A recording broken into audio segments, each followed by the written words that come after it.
Hi everyone.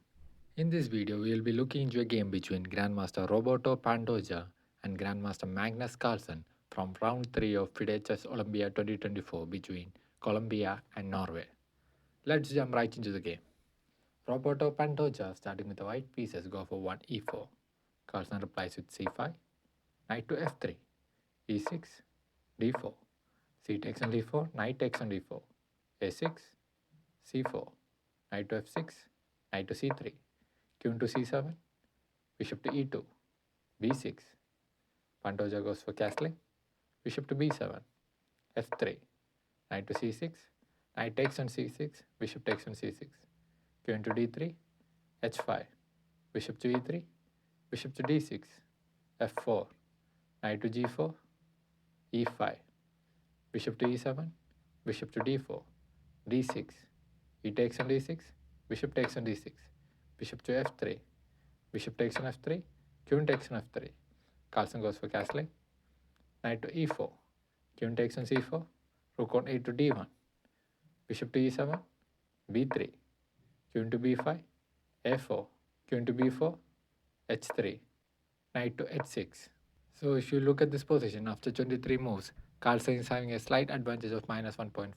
So the right continuation for Roberto is putting the bishop to f2, but instead he will play bishop to c3, attacking the queen, and this is a mistake.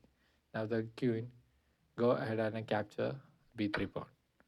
Rook to d7, counter-attacking on the bishop, knight to f5, defending the bishop. The right continuation for Roberto is playing g4 and kicking away the knight and taking the bishop. But instead he will play rook on f to d1, and this is a mistake, and now Carlsen is having a winning advantage of minus 4.9. And he continues with rook on a to d8, asking for a trade. g4, kicking away the knight, knight to h4, attacking the queen, queen to e2, queen takes on a4. Now Carlsen is up at 3 points of material.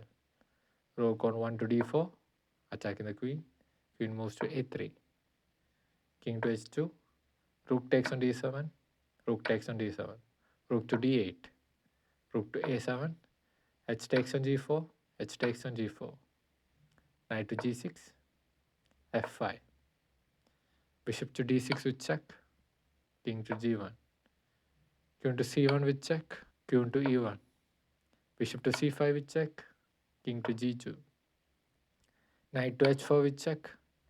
So this is a deflection tactics by Magnus Carlsen, because if Roberto goes and captures this knight, Carlsen can also take this bishop. So that was the idea after knight to h4. Roberto, he accepts it and he plays queen takes on h4. Now Roberto Pantoja has fallen into Carlsen's mate in knights. Now there's a forced mate in 4 moves. I want you to pause this video for a moment and try to figure out the forced mate in 4 moves that wins the game for Magnus Carlsen.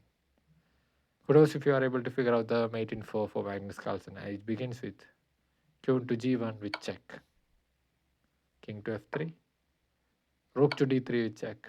If Roberto moves the king to f4, he will get one more move to play. That is, if he decided to move the king to f4, then queen will come here with check, then king will move to e5, and it will be bishop to d6 checkmate.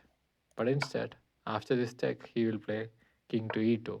Now this is mate in 1, and Magnus Carlsen's moves his queen to d1 and ends the game in checkmate. It was after 40 moves, Roberto Pantoja gets checkmated by Magnus Carlsen, who arrives 20 minutes late into the game, and he begins his first game in Chess Olympiad in style, ending the game in a checkmate, and Norway went on to defeat Colombia 3.5 to 0.5.